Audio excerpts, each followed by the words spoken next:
Hi guys! Welcome to our mini vlog. Let's go to Peria and Tiangge. Malapit na kasi ang fiesta dito sa amin, kaya we made sure na mabibisita namin itong mga lugar na to. At opo, may suklay talaga ako sa likod. Sorry na.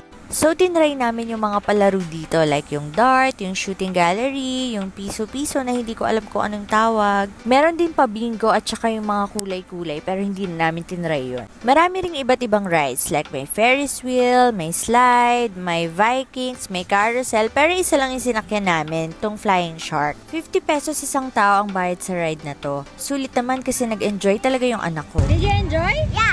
I'm so busy.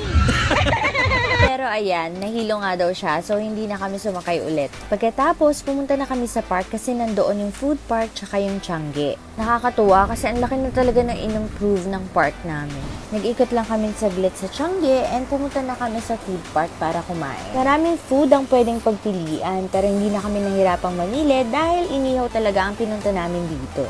Super busog! At dyan na natatapos ang aming pamamasyal. Maraming salamat sa panonood.